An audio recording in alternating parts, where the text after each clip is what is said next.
এরকম মাহফিলের চাইতে আরো কোটি গুণ বেশি গুরুত্ব দিতে হবে মসজিদ ভিত্তিক মক্তবের। মসজিদের মক্তবগুলা জিন্দা করতে হবে। আমাদের এই মসজিদের মক্তবগুলা যদি জিন্দা করতে না পারি, আমাদের সন্তানগুলা শেষ হয়ে যাবে। মসজিদ ভিত্তিক মক্তব হতে পারে, বা মাদ্রাসার নামেও মাদ্রাসা হতে পারে, মসজিদের আশেপাশে হোক। বাচ্চাদের জন্য আলাদা একটা কোরআন শিক্ষার ব্যবস্থা থাকতে হবে। ওই বাচ্চা, যেই বাচ্চা ওর মা বাবা ওরে ডাক্তার বানাইতে চায়, ওর মা বাবা ওরে ইঞ্জিনিয়ার বানাইতে চায়, সেই সন্তান যেন মসজিদ থেকে বিশুদ্ধ কোরআনের শিক্ষাটা নিতে পারে। এটা আমি বলছি, এই হাজারো মাহফিল করার চাইতে মসজিদের মক্তবের গুরুত্ব আল্লাহর কসম অনেক বেশি উপকার হবে। এটা খুব জরুরি বিষয়। অনেক ইমাম সাহেবরা আছেন, মসজিদের কমিটি সভাপতি সাহেবরা আছেন, দায়িত্বশীলরা আছেন, আপনারা এলাকায় এই গুরুত্বটা বাড়ান। বিশেষ করে ব্যাপকভাবে শিশুদের মক্তবের শিক্ষাটা, অর্থাৎ এক শিশু তো মাওলানা হবে, মুফতি হবে, সে তো মাদ্রাসায় চলে আসলো, কিন্তু আরেকটা শিশু আছে, ওর বাবা ওরে ডাক্তার বানাইতে চায়, ওর বাবা ওরে ইঞ্জিনিয়ার বানাইতে চায়। তো এই শিশুটা যেন আপনার কাছ থেকে বিশুদ্ধ কোরআনের শিক্ষাটা নিতে পারে, এটা আমরা খুব গুরুত্ব দিব। সবাই এলাকাবাসী সবাই বলি ইনশাআল্লাহ। হ্যাঁ, এটা চাঙ্গা করতে হবে। ফজরের পর হতে পারে, আসরের পর হতে পারে, অথবা ইমাম সাহেব বা মুয়াজ্জিন সাহেব যারা আছে তারা যখন পারে, যেইভাবে পারে ওইভাবে, সভাপতি সাহেব, সেক্রেটারি সাহেব যারা আছেন, আপনারা মিলেমিশে পরামর্শ করে, আপনাদের হাতে পায়ে জোর করে বলছি আমি, এই মসজিদ ভিত্তিক মক্তবের ব্যাপক শিক্ষার প্রয়োজনীয়তা, গুরুত্ব, এটা উপলব্ধি করে আপনারা এটার গুরুত্বটা আরো বাড়ানোর চেষ্টা করেন। আল্লাহ তৌফিক দান করেন। 19 নম্বর, কোরআন শিক্ষা দেওয়া। তিরমিজির হাদিস 2909, 2910 এই হাদিসের মধ্যে আছে, قال رسول الله صلى الله عليه وسلم خيركم من تعلم القرآن وعلمه। তোমাদের মধ্যে সর্বোত্তম ওই ব্যক্তি যে কোরআন শিখে অন্যকে শিখায়। বাচ্চাকে পড়াইতেছে হুজুরে, হামজা লাম জবর আল, হামিম জবর হাম, আল হাম, দাল পেশ দু, আল হামদু, ছোট্ট একটা বেত নিয়ে পড়াইতেছে, যা তুই যা। আব্দুর রহিমের দিকে পড়, নুন জবর না, সদ জবর স, না স, র জবর র, না স র, যা যা তুই যা। আব্দুর রহিমের দিকে পড়, বা জবর বা, শিন জবর শাহ, বাসা, রা দুই পেশ রুন, বা শারুন। নবীজি বলেন খায়রুকুম খায়রুকুম খায়রুকুম। এই যে শিখছো আর শিখাইতেছো, তোমাদেরকে আমি পৃথিবীর সর্বোত্তম বলে ঘোষণা করব। তাহলে 19 নাম্বার, কোরআনের শিক্ষা দেওয়া। মাশাআল্লাহ, ইমাম সাহেবদেরকে আপনারা ধরেন, হুজুর কোরআনের শিক্ষা আরো ব্যাপক করেন। ইমাম সাহেবকে যদি আপনারা গুরুত্ব দেন, উনি তখন আরো বেশি গুরুত্ব দিবে। না, আপনারা সবাইকে বলতে হবে, হুজুর মাদ্রাসা তো আছে, ব্যাপকভাবে শিশুদের জন্য কোরআন শিক্ষার গুরুত্বটা আমরা চাই আমাদের এলাকায় বাড়াতে। মাশাআল্লাহ, এই মাহফিলের আয়োজন যারা করছেন, আপনারা এই শিক্ষার গুরুত্বটা বাড়ানোর চেষ্টা করেন। আল্লাহ তৌফিক দান করেন। 20 নম্বর, শিশুর সাথে খেলাধুলা করা। সুবহানাল্লাহ। দেখেন, আপনাদেরকে হাদিস শোনায়, আজীব হাদিস। ইবনে মাজাহ 144 নম্বর হাদিস। রাসূলুল্লাহ সাল্লাল্লাহু আলাইহি সাল্লাম এক সাহাবীর বাড়িতে দাওয়াতের উদ্দেশ্যে বের হয়েছে। এক সাহাবী নবীজিকে তার বাড়িতে দাওয়াত দিয়েছে। নবীজি সেই বাড়িতে রওনা করছে। ওয়া হুসাইনুন ইয়ালআবু ফিস সিক্কা। হঠাৎ দেখে আল্লাহ রাসূলের নাতি হুসাইন রাদিয়াল্লাহু তাআলা আন মদিনার গলির মধ্যে খেলাধুলা করতেছে। সুবহানাল্লাহ, ছোট মানুষ মদিনার গলিতে খেলতেছে।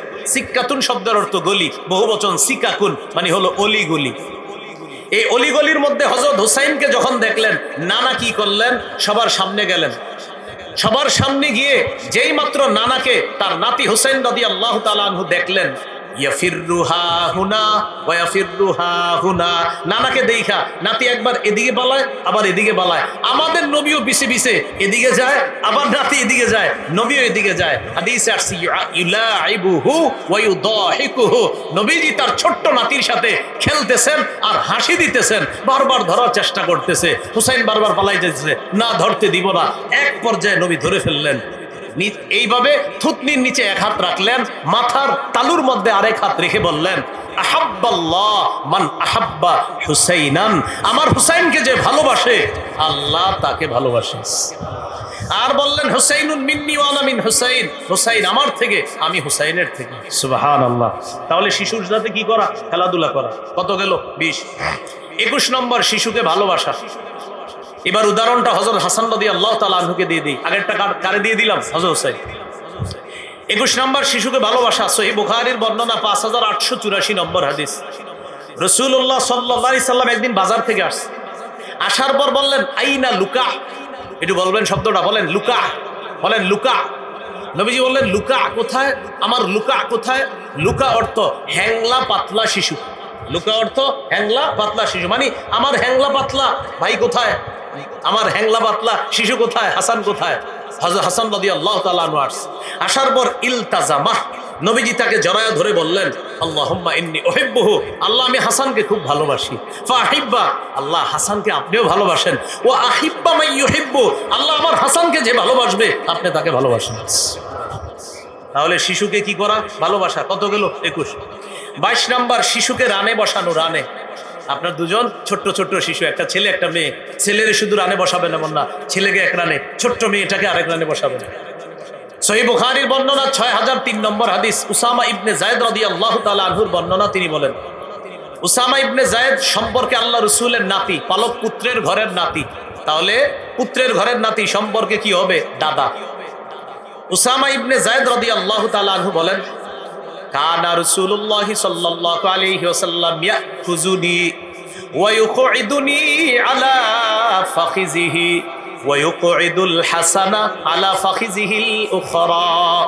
নবীজি আমাকে ধরে এক রানের উপর বসাইতেন, আরেক রানের উপর হযরত হাসানকে বসাইতেন। তাহলে হাসানের সম্পর্কে হয় নানা, আর হযরত উসামার সম্পর্কে হয় দাদা। তাহলে দাদা তার নাতিকে এক রানে বসাইলেন, আর নানা তার নাতিকে আরেক রানে বসাইলেন। হযরত হাসান হলেন রাসূল সাল্লাল্লাহু আলাইহি সাল্লামের মেয়ের ঘরের নাতি, আর হযরত উসামা ইবনে যায়েদ হলেন পালক পুত্র যায়েদ বিন হারেসার ঘরের নাতি। তো দুইজনের দুই ডানে বসানোর পর ইয়াজুম্মুহুমা, দুইজনকে এইভাবে মিলাইলেন। মিলানোর পর বুকের সাথে এইভাবে জড়ায়া ধরে বললেন আল্লাহুম্মা আরহামহুমা ফাইন্নী আরহামুহুমা। আল্লাহ আমার এই দুই নাতি, আমি তাদেরকে খুব ভালোবাসি, আপনি তাদের প্রতি দয়া করেন, তাদের প্রতি রহম করেন। তাহলে রানে বসানো শিশুকে, এটা শিশুর অধিকার। কত গেল? 22। শিশুর 23 নম্বর অধিকার, শিশুকে চুমু দেওয়া। বলেন শিশুকে কি করা? হ্যাঁ, শিশুকে চুমা দেওয়া। সহিহ বুখারীর বর্ণনা 5997 নম্বর হাদিসের বর্ণনা, আকরা ইবনে হাবেস রাদিয়াল্লাহু তাআলা আনহুর বর্ণনা। তিনি বলেন ইন্নালি আশারাতাম মিনাল ওয়ালাদ মা ক্বাব্বালতু আহাদাম মিনহুম। তিনি বলেন আমার 10 জন সন্তান আছে, আমি কাউরে কখনো চুমা দেই না। রাসূলুল্লাহ সাল্লাল্লাহু আলাইহি সাল্লাম বললেন তুমি এটা কি বলো, তোমার সন্তানদেরকে চুমা দাও না? বলে না হুজুর। নবীজি বললেন মান লা ইয়ারহাম লা ইউরহাম, যে দয়া করে না তার প্রতি দয়া করা হয় না।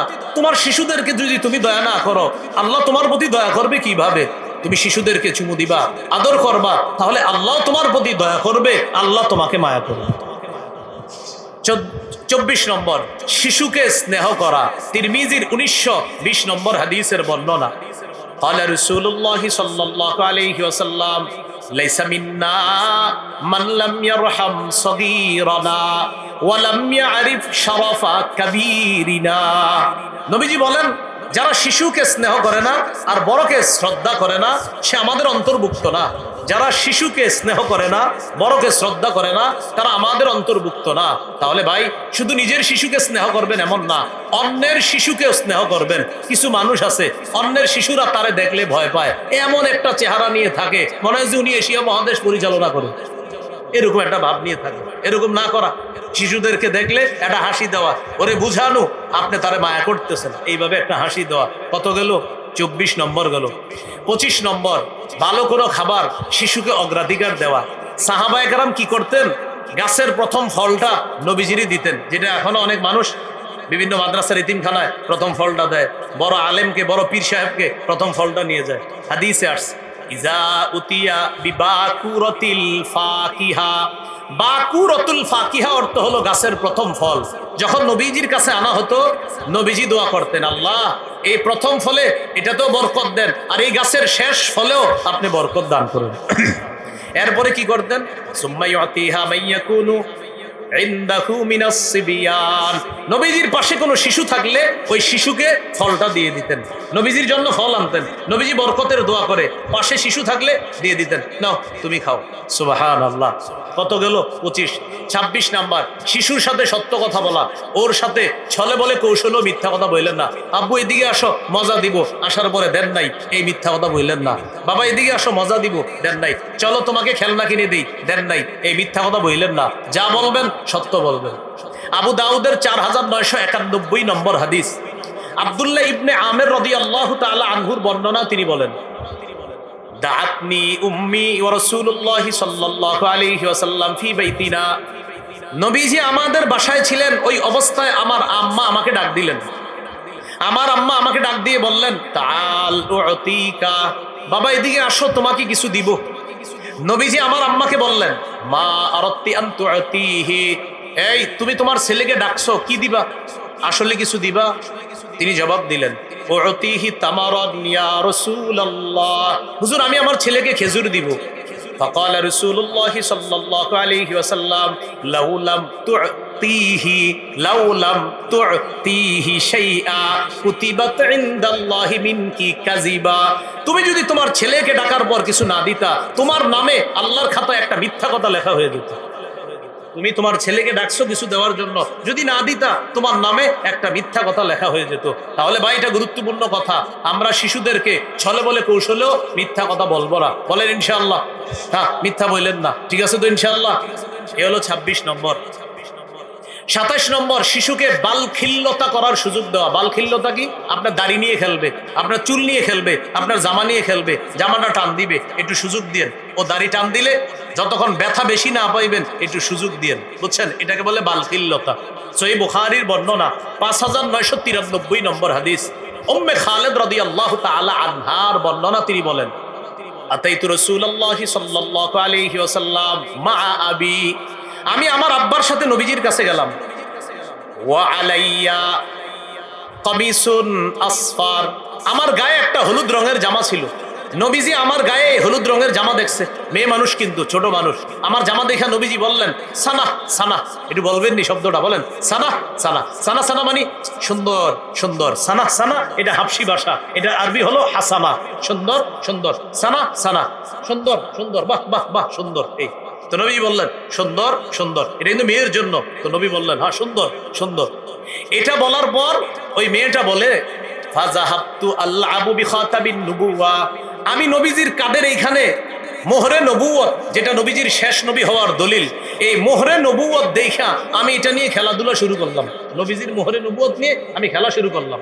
ফাযাজারানি আবি, আমার আব্বা আমাকে ধমক দিলেন, নবীজির মোহরে নবুয়ত নিয়ে। নবীজি আমারে বললেন দাহা, নবীজি আমার আব্বাকে বললেন দাহা, আরে সুযোগ দাও, খেলুক, তোমার মেয়ে খেলুক, আমার মোহরে নবুয়ত নিয়ে খেলুক, সমস্যা নেই, সুযোগ দাও। এটাকে বালখিল্যতা বলে আর কি। হ্যাঁ, এই সুযোগ দেওয়া, নবীজির মোহরে নবুয়ত নিয়ে খেলতেছে, তখন বাবা ধমক দিছে। নবীজি বললেন দাহা, আরে ছোট্ট মানুষ, দাও না খেলুক, খেলাধুলা করুক। সুবহানাল্লাহ। এই হলো কত নাম্বার গেল? 27। 28 নম্বর, শিশুদেরকে ছোটবেলা থেকে গুনাহের কিছু শিক্ষা দিয়েন না। প্রশ্ন, হুজুর ওদের তো গুনাহ নাই, কথা সত্য, কিন্তু গুনাহের কিছু শিখায়েন না, আস্তে আস্তে ওর মধ্যে প্রভাব চলে আসবে। হাদিসে আছে রুফি আল কালাম আন সালাসা, 3 ব্যক্তি থেকে কলম উঠিয়ে নেওয়া হয়েছে, 3 ব্যক্তির গুনাহ নাই। 1 নাম্বার আনিন নাইম হাত্তা ইস্তাইকিজা, ঘুমন্ত ব্যক্তির গুনাহ নাই জাগ্রত হওয়ার আগ পর্যন্ত। 2 নাম্বার আনিল মুবতালা হাত্তা ইয়াবরা, অসুস্থ ব্যক্তির গুনাহ নাই সুস্থ হওয়ার আগ পর্যন্ত। অথবা এই হাদিসে উদ্দেশ্য পাগল ব্যক্তি, যতক্ষণ সুস্থ না হবে তার কোনো গুনাহ নাই। এখানে এটাই উদ্দেশ্য, পাগল ব্যক্তি সুস্থ না হওয়া পর্যন্ত তার কোনো গুনাহ হবে না। 3 নাম্বার ওয়ানিস সাবী হাত্তা ইয়াকবারা, শিশু বড় হওয়ার আগ পর্যন্ত তার কোনো গুনাহ নাই। তো গুনাহ নাই বলে তাকে আমরা কোনো অবৈধ কিছু শিক্ষা দিব না, বলি ইনশাআল্লাহ। তাহলে ওর সামনে কার্টুন দেখবো না, হ্যাঁ, ওরে কার্টুন দেখে আমরা খানা খাওয়াবো না। কত গেল? 28 নম্বর। কত গেল? 28 নম্বর। 29 নম্বর, শিশুকে খেলাধুলায় দেখলে প্রথমে ডাইরেক্ট গিয়া জোর করে বাধা না দেওয়া, আস্তে ধীরে যদি কোনো কাজ থাকে বুঝিয়ে শুনিয়ে নিয়ে আসা, ডাইরেক্ট গিয়ে ধমকের সুরে কথা না বলা, যদি ছোট্ট মানুষ নাবালেগ হয়। প্রথমে গিয়ে কঠিনভাবে বাধা না দিয়ে আস্তে ধীরে বুঝিয়ে নিয়ে আসবেন। আনাস রাদিয়াল্লাহু তাআলা আনহু বলেন, নবীজি আমারে খুঁজতে খুঁজতে বাইর হয়েছে, একটা কাজে পাঠাইছিল। আমি কি করলাম, মাঝখানে দেখি অনেকে খেলতেছে, ওদের সাথে আমিও খেলাধুলা শুরু করলাম। কুনতু আলআবু মাআল, আমি বাচ্চাদের সাথে খেলাধুলা শুরু করছি, নবীজি আমাদের কাছে আসছে, আয়েশা দেখে আমি খেলতেছি, নবীজি আমাদের দিকে তাকায় কি করলেন, সাল্লামা আলাইনা, আমরা যারা খেলতেছিলাম সবাইকে আল্লাহ নবী একটা সালাম দিলেন। সুবহানাল্লাহ। সব খেলায় মগ্ন শিশুদেরকে একটা সালাম দিলেন, তারপর আস্তে ধীরে আমাকে ডেকে নবীজি একটা কাজে পাঠাইলেন। তাহলে খেলাধুলায় মগ্ন শিশুকে ডাইরেক্ট সরাসরি কঠিনভাবে বাধা না দিয়ে, তার মেধায় ইফেক্ট পড়তে পারে এমন কোনো সমস্যা না করে আস্তে ধীরে ওরে ওখান থেকে বুঝিয়ে আনার চেষ্টা করলো। এই গেল 29 নম্বর। 30 নম্বর, শিশুকে ওর মা থেকে আলাদা করার চেষ্টা করব না। শিশুকে ওর মা থেকে আলাদা করার চেষ্টা না করা, হ্যাঁ, তালাক দেওয়া বা অনেক তোরে তোর শিশুর থেকে আলাদা করে দিব, আমার ছেলের মুখ তুই দেখবি না, মেয়ের মুখ তুই দেখবি না, এরকম না বলা। তিরমিজির হাদিস 1566 নম্বর হাদিস, قال رسول الله صلى الله عليه وسلم من فرق بين والدة وولدها فرق الله بينه وبين أحبته يوم القيامة। যে ব্যক্তি কোনো শিশুকে আর তার মাকে আলাদা করে, আল্লাহ ওই ব্যক্তিকে আর তার প্রিয়জনদের মাঝে কিয়ামতের মাঠে আলাদা করে দিবে। নাউজুবিল্লাহ। যেই ব্যক্তি শিশুকে আর তার মাকে আলাদা করে, ওই ব্যক্তি আর তার প্রিয়জনদেরকে কিয়ামতের মাঠে আল্লাহ আলাদা করে দিবে, যে তোমাকে তোমার প্রিয়জনদেরকে দেখতে দিব না, তুমি কেন দুনিয়াতে একটা শিশুকে তার মা থেকে আলাদা করলা। কত গেল? 30। 31 নাম্বার, শিশু আর তার বাবা একসাথে বসে রয়েছে, আপনি হঠাৎ গিয়ে এই বাবা আর শিশুর মাঝখানে না বসা। قال رسول الله صلى الله عليه وسلم لا يجلس الرجل بين الرجل وبين ابنه। তোমাদের কোনো ব্যক্তি যেন আরেক ব্যক্তি এবং তার সন্তানের মাঝে গিয়ে হঠাৎ না বসে। একটা ব্যক্তি তার ছেলে মেয়ে শিশু সন্তানকে নিয়ে বসে আছে, আপনি কি করলেন, আয়েশা শিশুরে সরাই দিয়া মাঝে আয়েশা বিশিষ্ট আপনি বসলেন, কান্না শুরু করে দিতে পারে, হ্যাঁ, ভয় পেয়ে যেতে পারে। এই জন্য আল্লাহ রাসূল সাল্লাল্লাহু আলাইহি ওয়াসাল্লাম বলেন, সাবধান, বাবার সাথে শিশু বসা, অভিভাবকের সাথে শিশু বসা, ওই ব্যক্তিকে আর তার শিশুর থেকে তুমি তাদেরকে আলাদা করে মাঝখানে বসবা না। এটা হলো 31 নম্বর। 32 নম্বর, শিশুর অধিকার। শিশু সন্তানের জন্য দোয়া করা, বলেন না কি করা?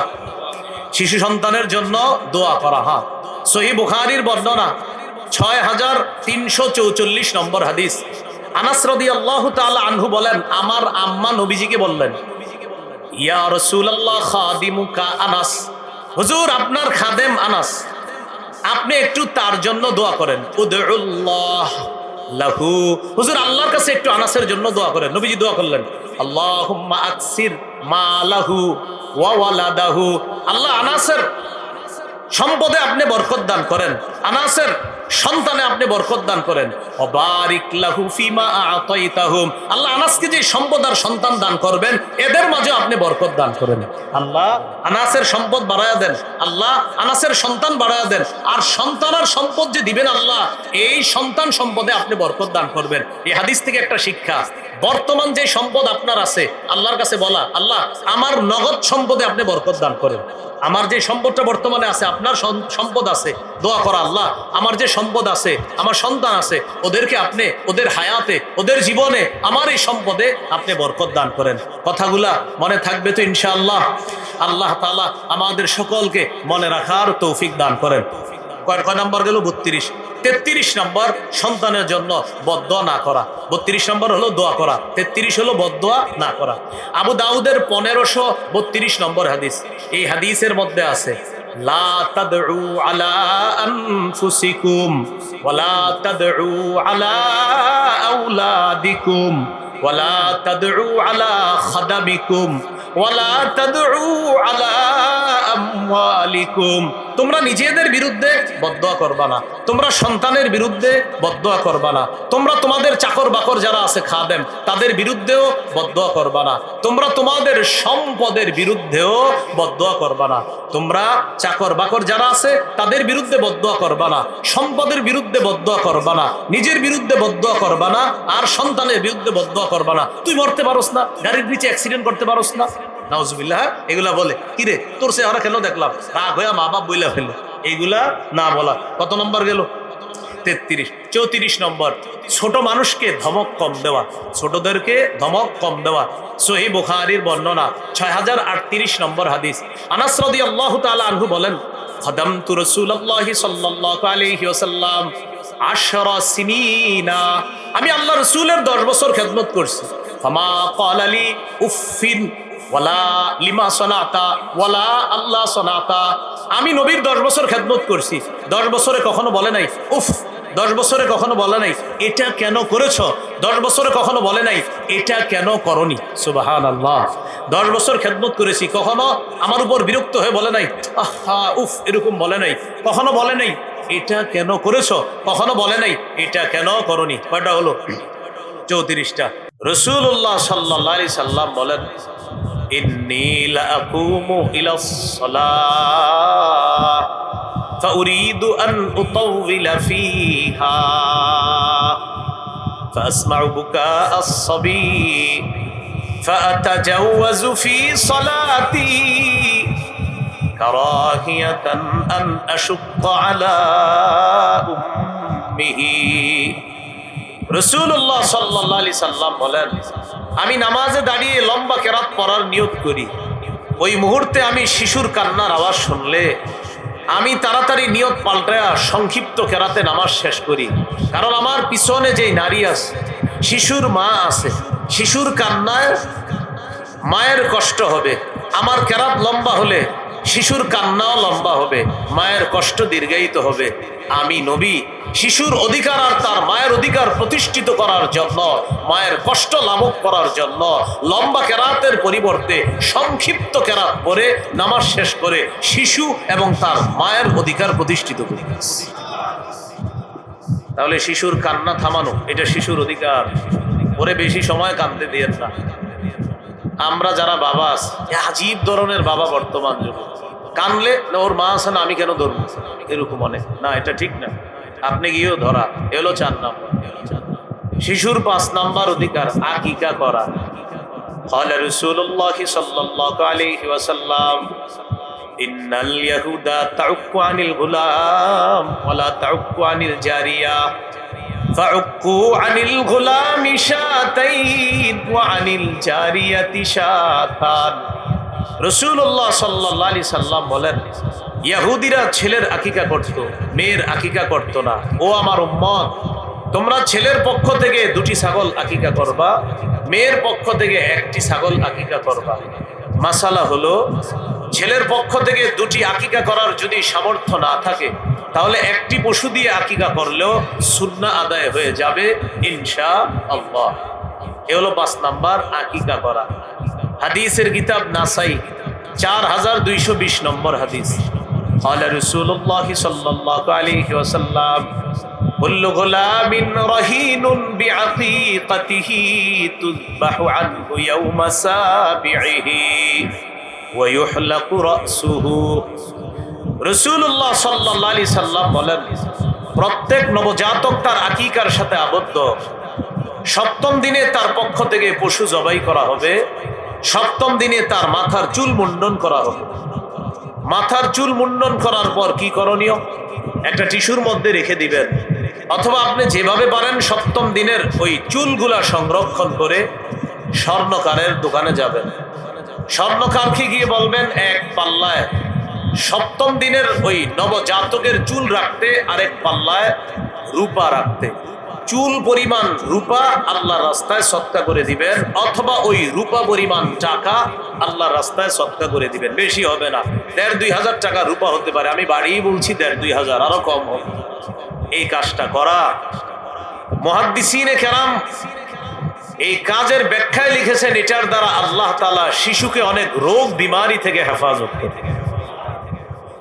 রাসূলুল্লাহ সাল্লাল্লাহু আলাইহি সাল্লাম তার মেয়ে ফাতেমা রাদিয়াল্লাহু তাআলা আনহাকে বললেন, ইহলিকি রাসা ওয়া তাসাদ্দাকি বিজিনাতি শা'রিহি ফিদ্দা। ফাতেমা, তুমি হাসানের মাথার চুলগুলো মুন্ডন করো আর তার চুল পরিমাণ রূপা সদকা করে দাও।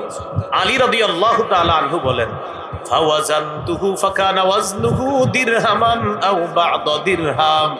আমি হাসানের মাথার চুল ওজন করলাম, তার চুলের পরিমাণ হলো 1 দিরহাম রূপা অথবা 1 দিরহামের কাছাকাছি রূপা।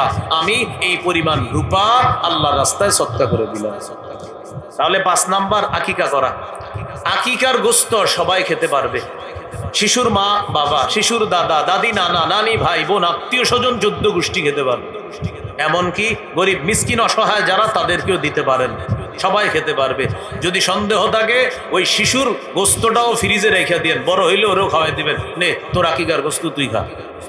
যদি কারো সন্দেহ থাকে আকিকার গোস্ত এটা হালাল।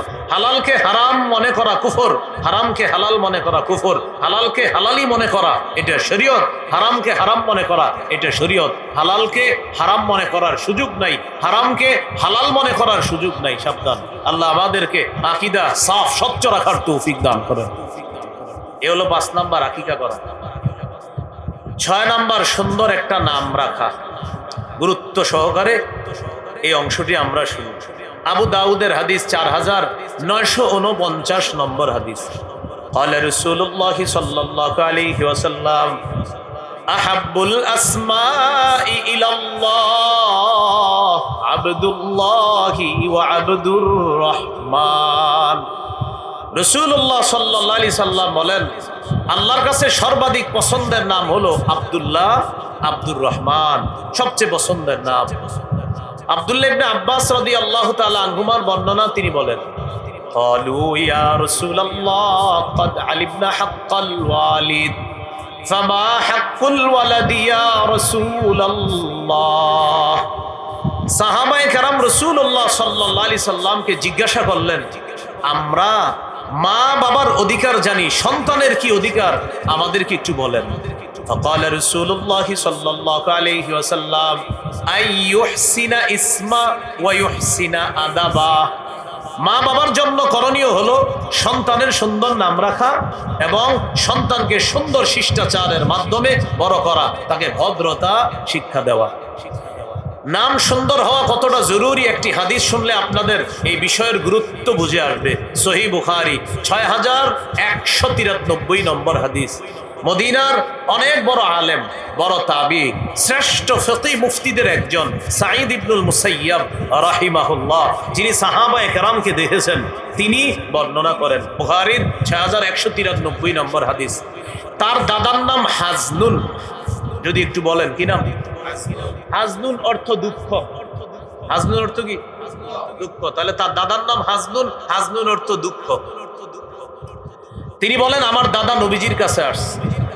নবীজি আমার দাদাকে বললেন, মাসমুকা, তোমার নাম কি? তিনি বললেন, হাজনুন, আমার নাম দুঃখ।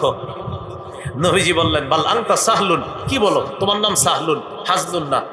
হাজনুন মানি দুঃখ, বালা, মুসিবত, তোমার নাম সাহলুন, সাহলুন মানি সহজ, সবকিছু ওকে, নিরাপদ, সব ঠিকঠাক, এটা মানি হলো সাহলুন, তুমি সাহলুন। তিনি জবাব দিলেন, মা আনা বিমুগাইরিন ইসমান সাম্মানিহি আবি। ওগো আল্লাহর রাসূল, আমার আব্বা আমার নাম রাখছে যেই নাম, এই নাম আমি পাল্টাতে পারবো না। আমার আব্বা নাম রাখছে হাজনুন, আমি এই নাম পাল্টাতে পারবো না। তাহলে বাবা কি নাম রাখছে? হাজনুন, এই জন্য বাবার দেয়া নাম পাল্টাইতে পারবেন। সাঈদ ইবনুল মুসাইয়্যিব বলেন, আমার দাদা নবীজি বলার পরেও এই নাম না পাল্টানোর কারণে ফামা জালাতিল হুজুনাতু ফিনা বাদু, আমাদের বংশে পরবর্তীতে দুঃখ দুর্দশা লেগেই থাকতো। দাদার নাম ছিল দুঃখ, নবী বলছিলেন নামটা পাল্টাইতে, দাদা পাল্টায় নাই। দাদার এই নামের প্রভাব আমাদের পরবর্তী প্রজন্ম থেকে প্রজন্মের মধ্যে পড়েছে, দুঃখ দুর্দশা লেগেই থাকতো। এখান থেকে বোঝা যায় নামের প্রভাব বংশের উপর পড়ে। তাই নাম রাখার ক্ষেত্রে সর্বাধিক সতর্কতা অবলম্বন করা, আলেমদের পরামর্শ নিয়ে নাম রাখার চেষ্টা করা। কথা কি বুঝে আসছে? দেখছেন, গুরুত্বপূর্ণ হাদিস কিন্তু বুখারীর 6193 নম্বর হাদিস। এই হাদিস থেকে বুঝলাম যে দাদা নামটা পাল্টায় নাই, নবী বলছে পাল্টাও, পাল্টায় নাই, যে আমাদের বংশে সবসময় দুঃখ লেগে থাকতো। এই গেল 6 নাম্বার।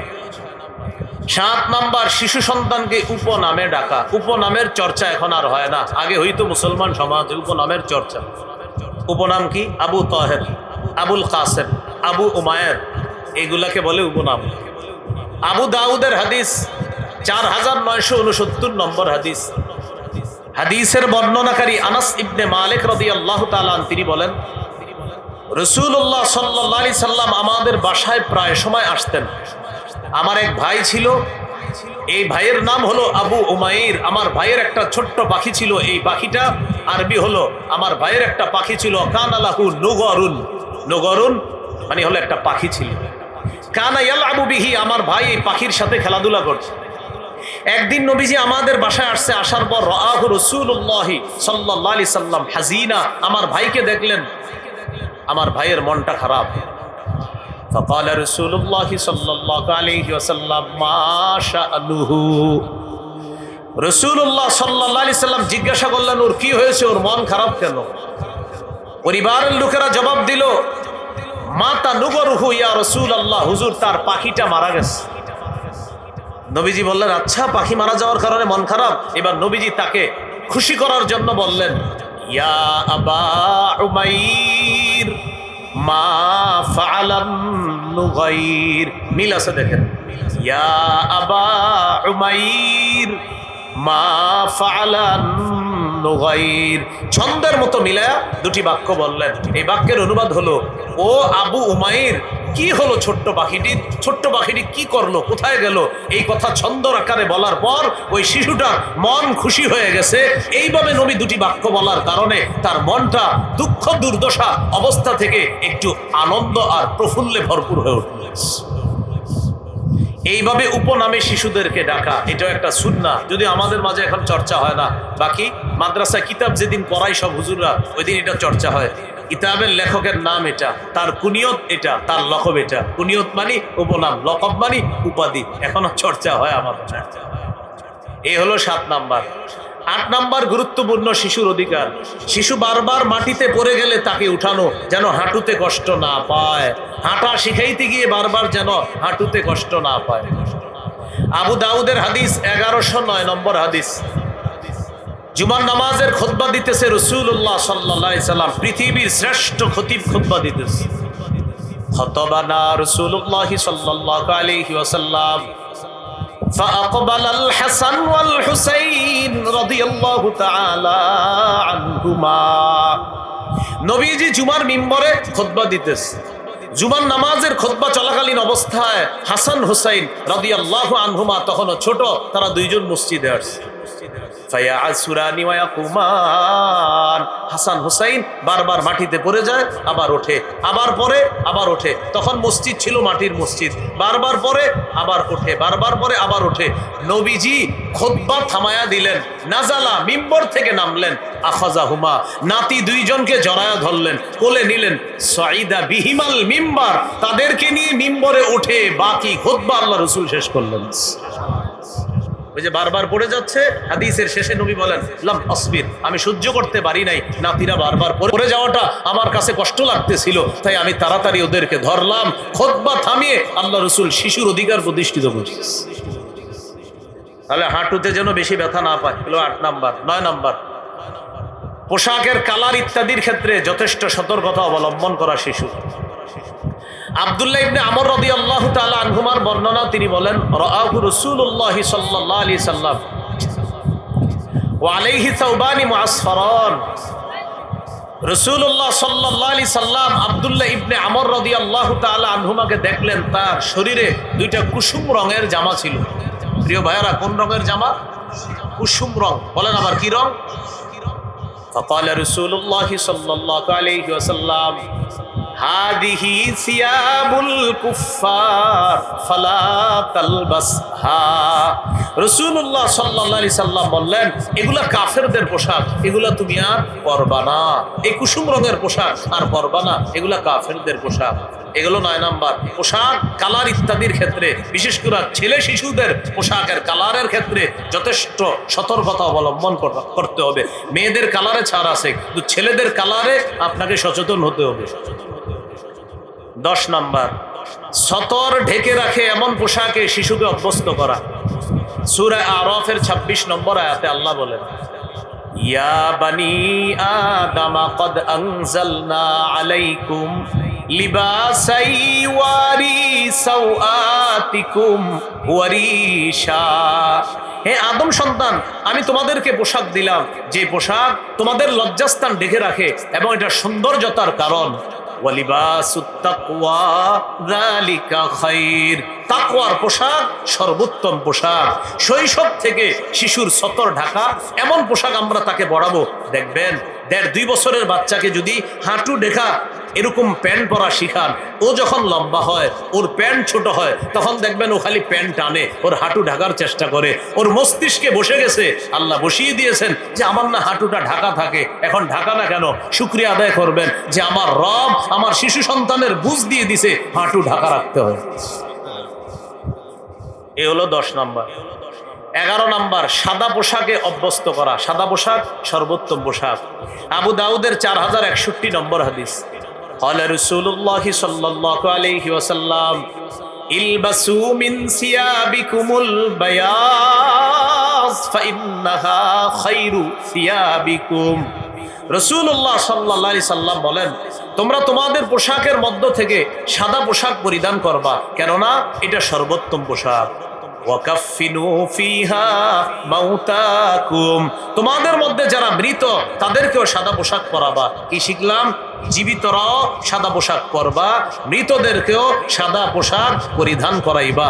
এই জন্য জীবিত অবস্থায় সাদা পোশাক পরলে আপনার যেন মাঝে মাঝে মনে হয় আমি জীবিত সাদা পোশাক পরে আসি, মারা যাওয়ার পর আমার আত্মীয় স্বজনরা আমাকে সাদা পোশাকেই কবরে রেখে আসবে।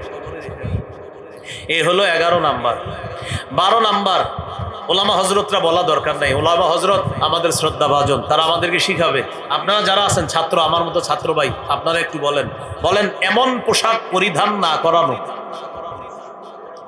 যেই পোশাক অহংকার প্রদর্শন করে, এটা 12 নাম্বার। তাহলে অহংকার প্রকাশ পায় এমন পোশাক থেকে শৈশব থেকে শিশুকে দূরে রাখা। ক্বালা রাসূলুল্লাহ সাল্লাল্লাহু আলাইহি ওয়াসাল্লাম কুলু ওয়াশরাবু ওয়া তাসাদ্দাকু ওয়ালবাসু মা লাম ইউখালিতহু ইসরাফুন আও মাখিলা। রাসূলুল্লাহ সাল্লাল্লাহু আলাইহি সাল্লাম বলেন, তোমরা খাও, তোমরা পান করো, তোমরা দান করো, তোমরা পোশাক পরিধান করো, যতক্ষণ অপচয় না হয়, অহংকার প্রদর্শন না হয়। খাও তবে অপচয় যেন না হয়, অহংকার প্রদর্শন যেন না হয়। পান করো, অপচয় যেন না হয়, অহংকার প্রদর্শন যেন না হয়। দান করো, দান যেন তোমাকে অহংকারী না বানায়। পোশাক পরিধান করো, পোশাক পরিধান যেন অপচয়ের কারণ না হয়, আর অহংকার প্রদর্শনের কারণ যেন না হয়। আল্লাহ কথাগুলো মনে রাখার তৌফিক দান করেন। 13 নাম্বার, ছেলে শিশুকে রেশম থেকে দূরে রাখা। আমি আবার বলছি, ছেলে শিশুকে রেশমের কাপড় থেকে দূরে রাখা। ছেলে শিশু, ক্বালা রাসূলুল্লাহ সাল্লাল্লাহু আলাইহি ওয়াসাল্লাম উহিল্লাত যাহাবু ওয়াল হারিরু লিউনাসি উম্মতি ওয়া হুররিমা আলা যুকুরিহা। আমার উম্মতের মেয়েদের জন্য রেশম বৈধ, স্বর্ণ বৈধ। আমার উম্মতের ছেলেদের জন্য রেশম হারাম, স্বর্ণ হারাম। আমার উম্মতের মেয়েদের জন্য রেশম হালাল, স্বর্ণ হালাল।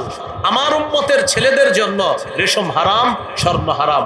তাহলে মেয়েদের জন্য স্বর্ণ হালাল, রেশম হালাল, ছেলেদের জন্য স্বর্ণ হারাম, রেশম হারাম। প্রশ্ন হলো, হুজুর শিশু তো, ওরেও স্বর্ণ পরানো যাবে না? না, ওরে অভ্যস্ত করবেন না, কারণ ওর মাঝে যেন স্বর্ণ আর রেশমের প্রভাব না আসে। তাই শৈশব থেকে রেশম স্বর্ণ থেকে ছেলে শিশুকে দূরে রাখা।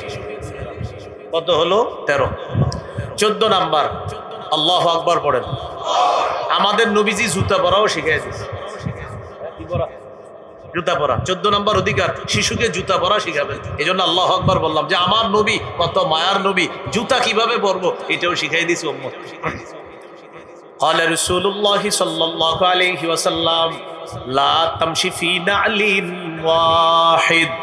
রাসূলুল্লাহ সাল্লাল্লাহু আলাইহি সাল্লাম বলেন, এক পায়ে জুতা পরিধান করে চলবা না, এক পায়ে জুতা পরে চলবা না।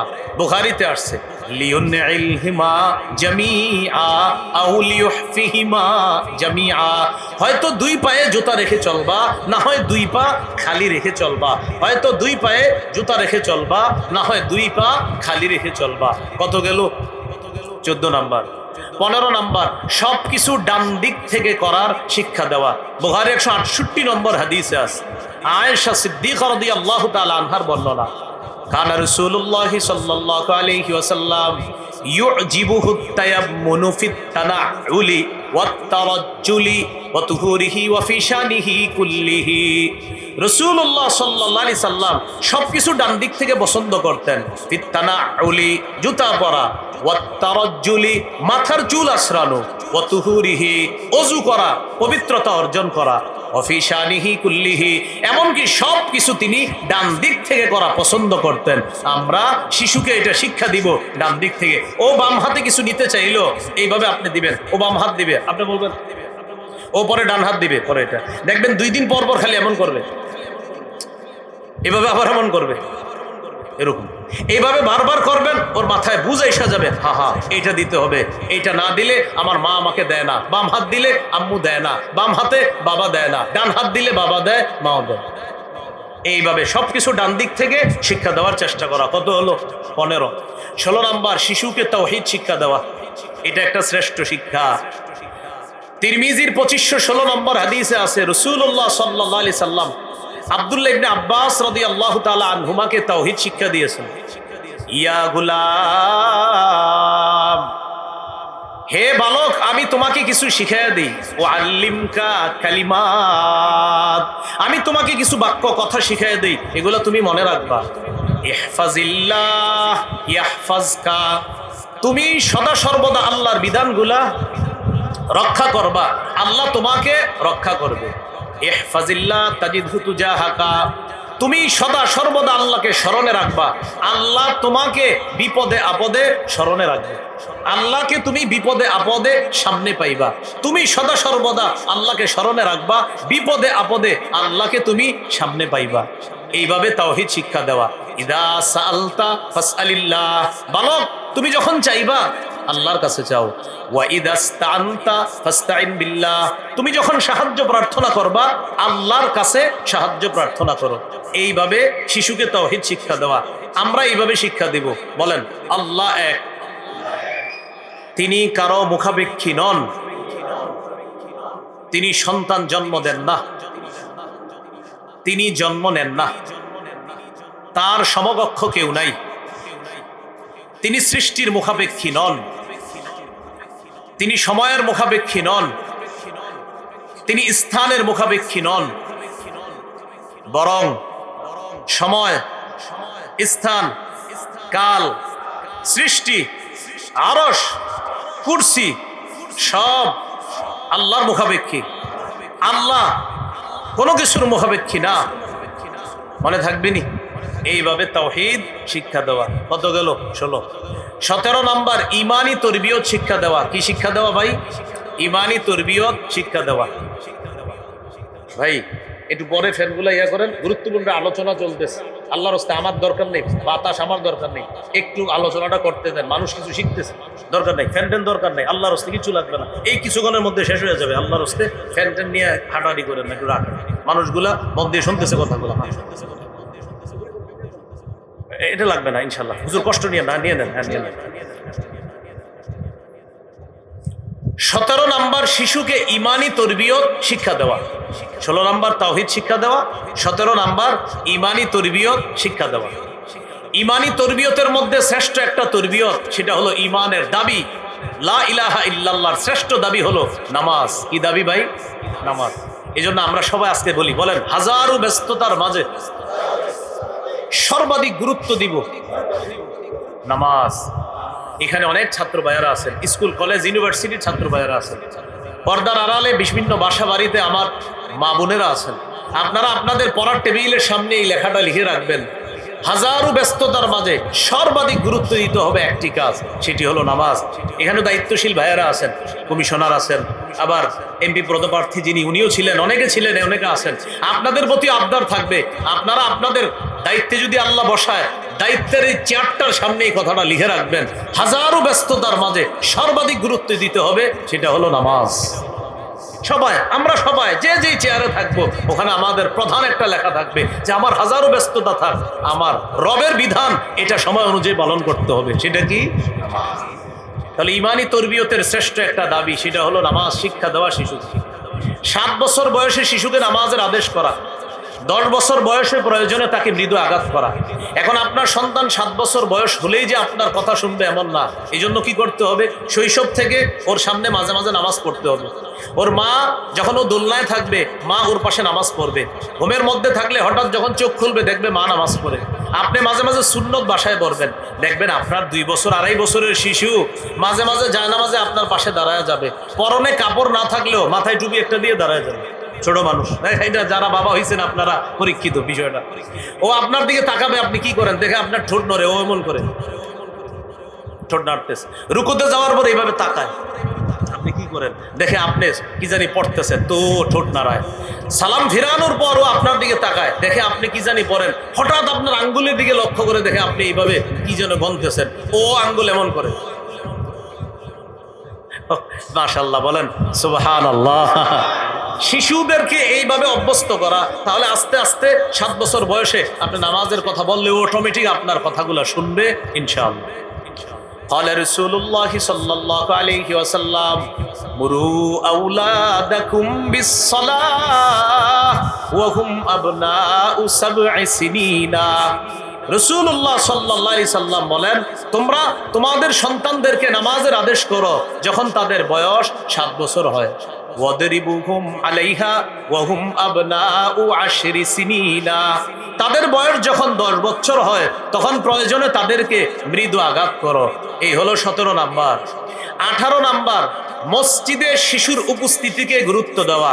মোটামুটি শিশুর বয়স যখন হয়, তারা মসজিদে আসলে তাদেরকে মসজিদ থেকে তাড়িয়ে না দিয়ে ওদেরকে একসাথে কাতারে দাঁড় করানো, এটা আপনাদের জন্য ঠিক হবে না। অভিভাবক যারা শিশুদেরকে মসজিদে আনেন ওদেরকে একসাথে দাঁড়াতে দিবেন না, কারণ 4-5 জন শিশু একসাথে নামাজে দাঁড়াইলে আপনাদের সবার খবর আছে কিন্তু। এজন্য ওদেরকে কি করবেন, অভিভাবক একজন ওই কোনায় দাঁড়াবেন, আরেকজন খাম্বার পাশে দাঁড়াবেন, আরেকজন আরেক শিশুকে নিয়ে আরেক কোনায় দাঁড়াবেন। আপনারা অভিভাবকরা যখন রুকুতে যাবেন ওদের নেটওয়ার্ক ঠিক থাকে, এইভাবে এইভাবে এমন করে নেটওয়ার্ক ঠিক রাখে, কিন্তু দুষ্টামি করতে পারে না কারণ দূরে আছে তো। এইভাবে ওদের উপস্থিতি মসজিদে গুরুত্ব দেওয়া। কত নাম্বার এটা? 18 নাম্বার। হ্যাঁ, মসজিদে উপস্থিতি গুরুত্ব দেওয়া। ক্বালা রাসূলুল্লাহ সাল্লাল্লাহু আলাইহি ওয়াসাল্লাম ইযা আম্মা আহাদুকুমুন নাস ফালইউখাফফিফ। রাসূলুল্লাহ সাল্লাল্লাহু আলাইহি সাল্লাম বলেন, যখন তোমাদের কেউ মানুষের ইমামতি করে তখন সে যেন নামাজটা একটু সংক্ষিপ্ত করে। সংক্ষিপ্ত করা দ্বারা উদ্দেশ্য আবার শর্ট করে এমন না, সেজন্য নামাজটা 4 শ্রেণীর প্রতি লক্ষ্য রেখে মোটামুটি একটা পদ্ধতিতে নামাজটা শেষ করে। কেন? তার পিছনে অনেক মুসল্লিদের সাথে বিশেষ 4 ধরনের মুসল্লি আছে। ফাইন্না ফিহিমুদ দাঈফা, তাদের মাঝে দুর্বল আছে। ওয়াল মারিদা, মুসল্লিদের মাঝে অসুস্থ মুসল্লি আছে। ওয়াস সাগীরা, মুসল্লিদের মাঝে শিশু আছে। ওয়াল কাবীরা, মুসল্লিদের মাঝে বৃদ্ধ আছে। নবী ইমাম সাহেবদেরকে বললেন 4 শ্রেণীর প্রতি আপনি একটু লক্ষ্য রাখতে হবে। আপনার পিছনে দুর্বল আছে, আপনার পিছনে অসুস্থ ব্যক্তি আছে, আপনার পিছনে শিশু আছে, আপনার পিছনে বৃদ্ধ আছে। তাহলে শিশুর উপস্থিতি নামাজে গুরুত্ব দেওয়া, এটা হাদিস দ্বারা বোঝা যায়। আল্লাহ নবী ইমামকেও বললেন শিশুর উপস্থিতি গুরুত্ব দেওয়া দরকার। কত হলো? 18। 19 নম্বর, শিশুকে কোরআন শিক্ষা দেওয়া। মাশাআল্লাহ, এই জায়গায় অনেক ওলামা হযরত আছেন, বিভিন্ন মসজিদের আইম্মে মাসাজিদরা আছেন, এখানে অনেক ইমাম সাহেবরা আছেন।